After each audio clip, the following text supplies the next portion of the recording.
Ayo. Ah? Tubo ka na. Pwede na tubo balay. Ang isa ka buok? Oh. Ang mahala po de. GI? GI 40 GI. Tigil 40. Ah, 40 man po din eh. Magda. Oh. Ito lang GI lang. Katong Itong 20. nagkuhan mo. Kuhan lang. Anbas. Kuhan lang. Tagkuhan lang. Nag-14.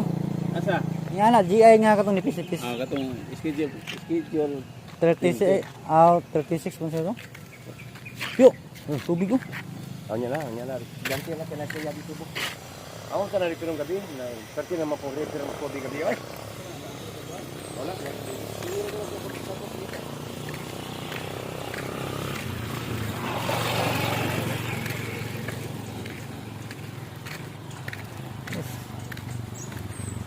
Layo yun yung ako Tagalog Blocks. Ano yung lisod doon sa kay dalan ang project. Lagyo kay materialis manhole.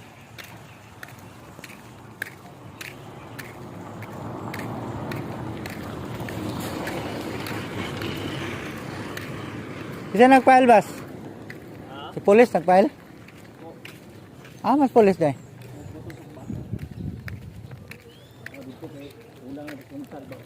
Nita ni. Ha? Pula gusuntan. Kulangan yan eh. Ini may saktog sukat siya no.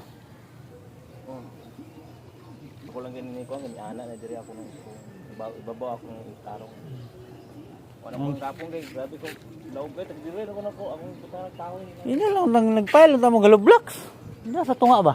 Ay, lublak ni oy. Di ba sa tunga nagpile mo galog blocks para patunganan. Tapos wapon may mga Kani na po unom na ka lublak na sa lalom. ano malubong ro siya. Mulubong roy. Yanan yung kahoy dai. Nay kahoy day lalom.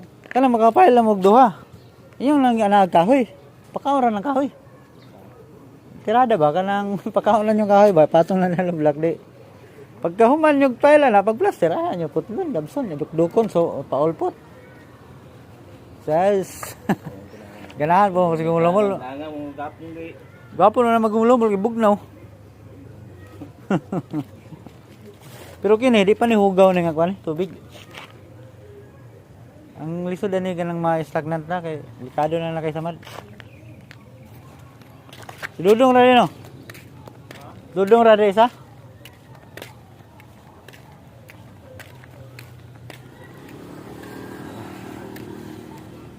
Kini pwede nilapos kay gahi kining balayan. Nasi pusti dia nga di gid niya tanggalon niya. Nadre ang manhole. Karon dapat tanggal na siya kini.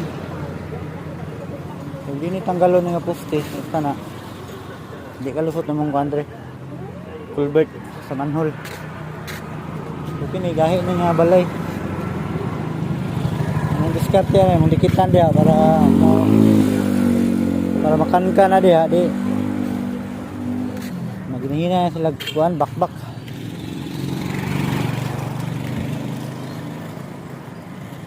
Kini nga project ni naanay sa tulo ka block man eh. Tulo ka block, tulo ka grid line. Naanay sa 425 meters. 425 meters, 22 ka manholes. Ano siya? Pini manhole.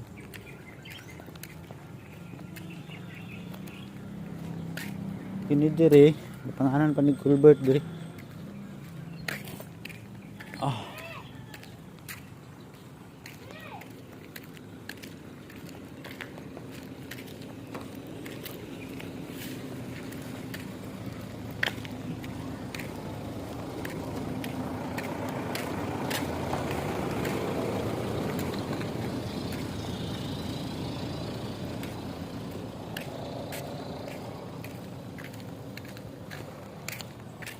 Kaya balay.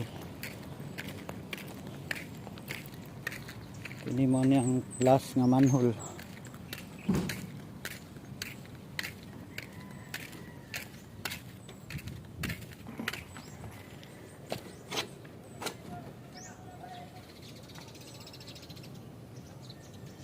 Bakbakan ni dong.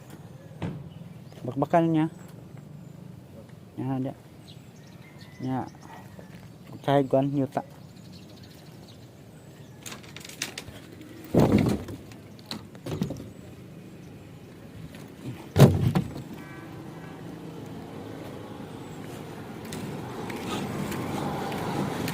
Mao ni diri ang beginning sa mong project.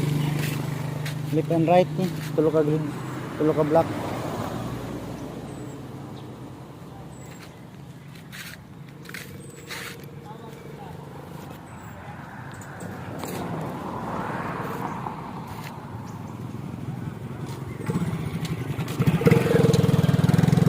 Tulo ka block. Eh, gari ka init.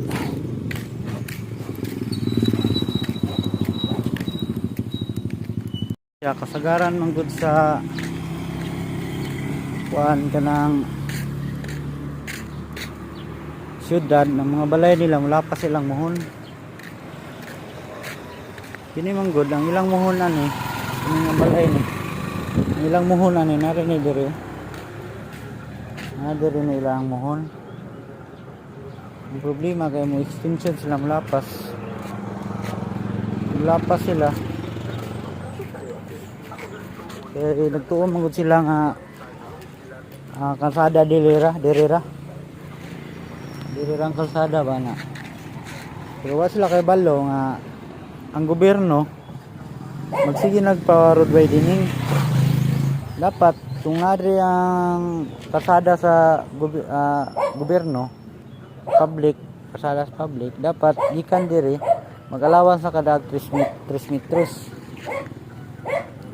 3 or 5 meters mga mohon.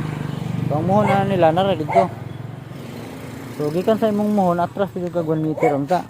Pero kini sila ning abante na hinuon sila. At ning abante. So siyempre ning kawat na karani karon nag-road widening na ang Davao. So maigo na ilang poste nga gikawat silang mohon. So mo na nahitabo. Naglisod na ang barangay pagpahawa kay ang gobyerno kay magpabayad naman po og disturban. Ano lisod.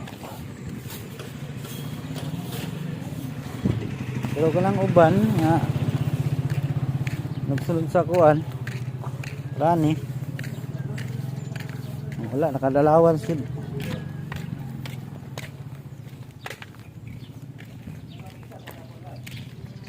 Ano, nakalawan sa sila daan.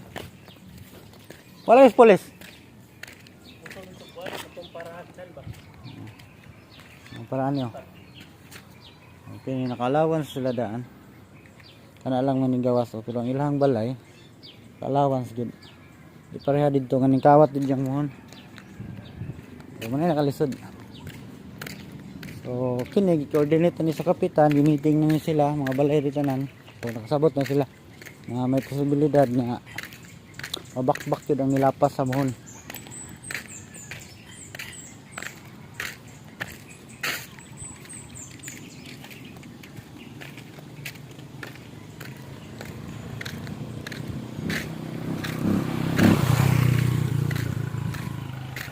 So, para na dire man ni ang final na propose sa gobyerno. Road widening may og 2 meters plus sidewalk kuan 1 meter 150 dara na curb gutter maning mahimo na siyang 3.5 meters. So kato sa dako kay itong makuha itong mabalay kay 3.5 meters man ikan sa kining daan. So, man siya ang final nga to.